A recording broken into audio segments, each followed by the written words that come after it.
Okay, so here we are for our twilight shot. Now I've been here, like I said, for 3 days, and there's only a couple shots I've got left to do. This is luckily a very simple photo, even though the subject is obviously very large, very detailed, and very well lit. I'm not going to add any lighting or light painting because the light here is almost absolutely perfect. You've got this large bank of lights on the ceiling, which almost acts as a giant softbox for all the light in the room.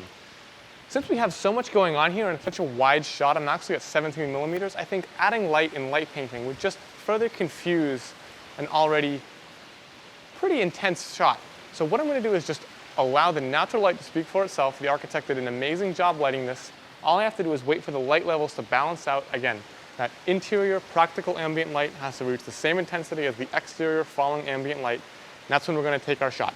Let me go ahead and take a shot right now. I still think we're a little bit early, but I'll take a shot and see how it looks. So I love the composition, I love how this looks, but it's a little bit too bright. Now let me talk a little bit about the composition. I think in a place like this, you don't really want to overthink. The composition to me was fairly obvious. The house is very long, you can see all the way through it. You've got wonderful leading lines pulling you through. We don't need to go nuts. We need to sell the strong points of this house, which are that strong entryway with the leading lines all the way into the front and out the back. So I'm just going to put the camera right here, right where it is, 1 point perspective. Keep things simple, keep it beautiful, and show off the house as the architect intended. As far as the composition goes, I tried to find a balance between going too wide and too narrow. If I shoot too tight, I don't really pick up any of the furniture in the room, but if I shoot way too wide, I diminish everything. So what I tried to do is find a balancing point between going too narrow and missing the furniture and going too wide and diminishing all of it. So what I've got here is actually relatively wide, but I found the perfect spot where I don't diminish the furniture. I'm a good distance from it so that it's not distorted, and everything seems to fall into place. And again, I'm using those really strong leading lines in the walls and the ceiling to pull the viewer's eye all the way through this photo. It would be crazy not to show this incredible walkway which goes all the way from the front of the house. It's probably a good 250 feet all the way out to the pool behind me. Now, like I said, I've been here for 3 days. I've got the opposite shot as well, which is from that hallway all the way out across the pool, all the way to the ocean and the sky beyond. So this is the 17 millimeter tilt shift. I would normally hesitate to use this, but because this is such a big space, I can get far enough away from everything so that it's not distorted. Now, while we're waiting for the light to fall and become perfect, let's just take a look and appreciate how much interior light there is here and what it's doing for the photo. And if you look, like I said, it's like a huge softbox. Everything already has a spotlight on it. It's like literally like we have one of those big Chimera softboxes for a car, and we just put the entire interior under that, and it perfectly lit it from above. All of the lights are perfectly balanced, nothing is blown out. The architect did an extremely good job lighting this. All we have to do is set our camera up, get the composition right, and take a picture. And this is interesting. You can tell how much different it is to photograph this during the day and at night. So like the previous shot where we used the sun tracking app to time the sun perfectly and make the shot, this is a relatively simple shot as far as photography equipment goes. All we have is a camera and a tripod.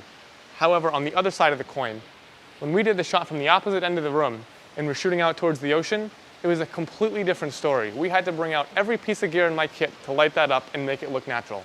It just goes to show you how much a space can change over the course of one day and how you need to approach each shot differently if you're going to be photographing architecture. So all that being said, I think the lighting is perfect right now. We've got a great exterior glow and the interior lighting to match. I'm going to go ahead and bracket my exposures from an even base exposure down 2 or 3 stops and up 2 and 3 stops to capture the entire dynamic range of this scene. Okay, so we've taken plenty of pictures of this. Let's take what we've got, go into Photoshop and put it together.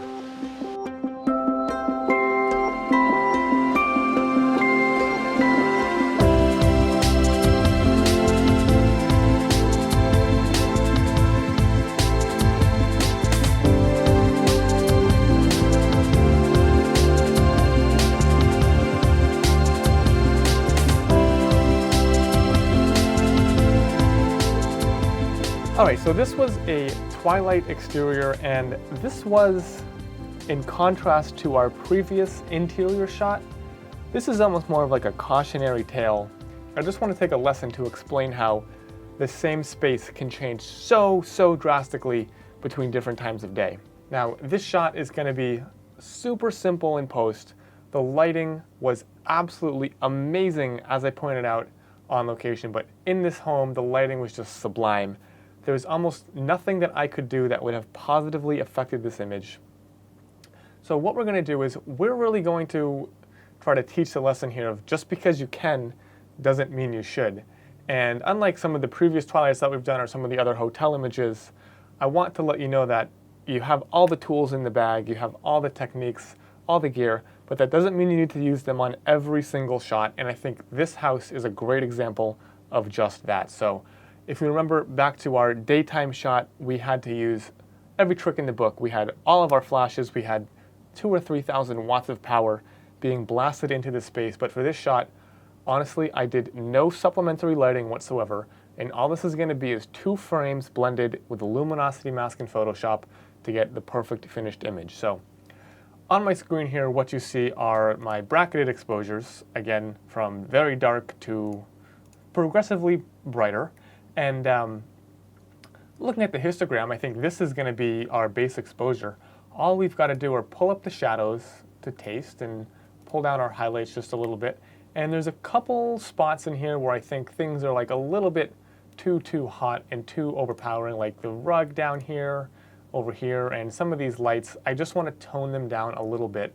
I'm going to do a little selective contrast and dodge and burn as well, again, to kind of bring the viewer's eye through. But I'm not going to go crazy with the compositing because I don't think this shot needs it at all. So let's just make this simple. I'm going to grab these 2 shots here and I'm going to synchronize the settings across both of them, bring those shadows up and the highlights down, and I'm going to go ahead and open these guys in Photoshop, and I'll see you there.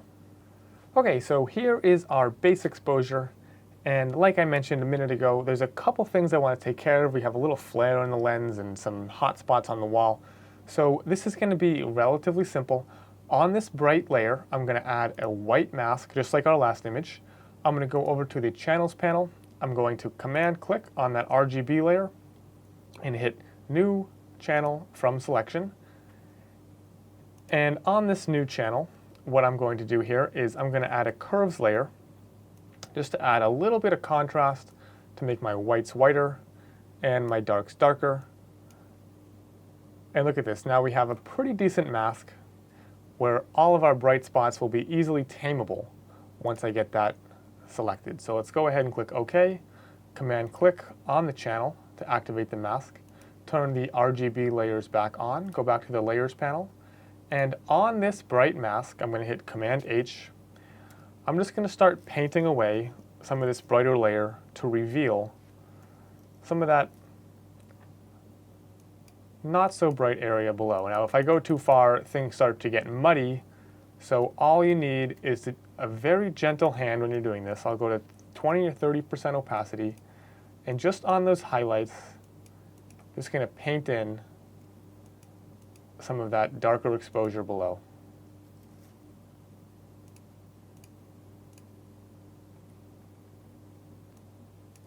We'll do the same on the left-hand side.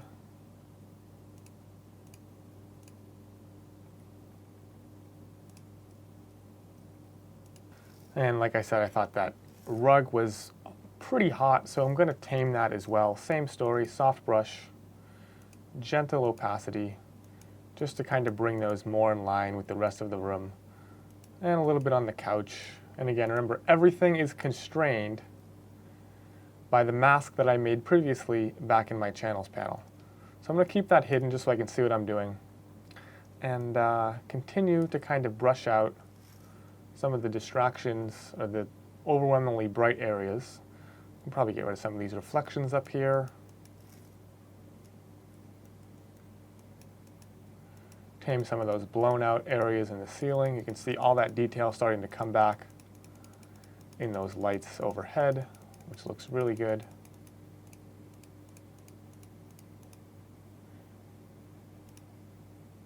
So there's a couple more things that I want to do here.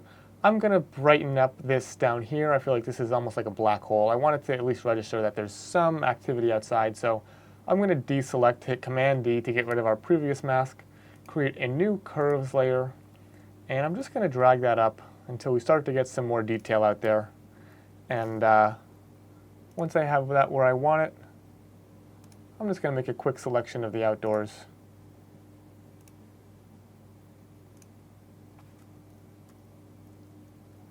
I'm going to get rid of everything else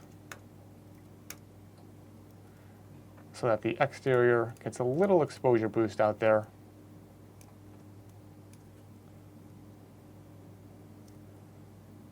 What else did I do? And in addition to that, there's a bit of like a yellowish sort of color cast down here on the floor. I want that floor to register as a nice black, so let's see, I will do this with a hue and saturation layer. I'm going to grab my little hand tool, and I'm just going to pull out some of those yellows on the floor. And I think while I'm doing that, I can make it a little bit darker.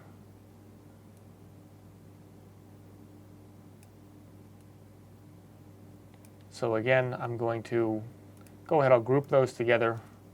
I'll name that group Floor, add a black layer mask, and I'm just going to gently paint in some of those exposure and color fixes just to tame that yellow and darken the floor, make it feel like the black that it really is in real life.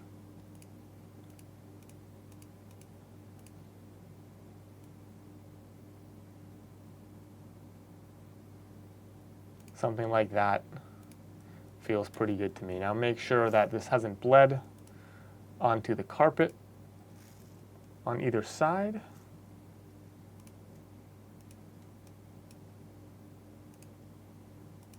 So I think what we can do now is go ahead and clone out any of those kind of redundant, distracting bits and pieces here and there.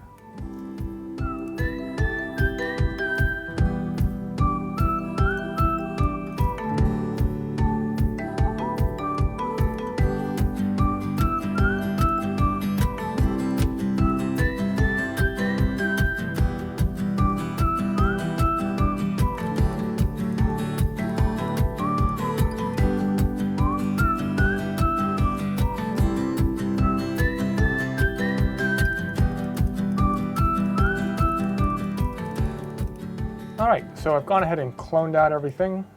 Pretty simple and easy fixes. And the last thing I'm going to do, after I get this little flare, is, you guessed it, Command-Alt-Shift-E to flatten all to a new layer. Drag out some ruler lines. Make sure everything is nice and level.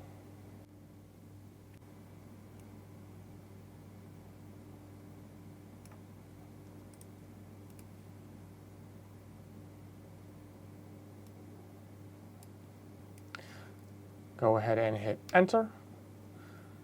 Please save this file back into Lightroom now. And all I'm going to do is I'm just going to add a little bit of clarity, maybe bump the shadows just a hair, and add perhaps a little vignette to taste.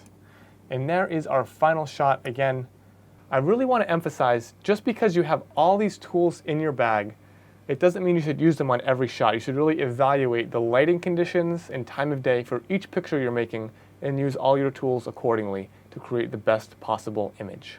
Now we have one more shot left. It's a really interesting shot and something different than anything we've done before. So let's go back on location and get our last shot of this location.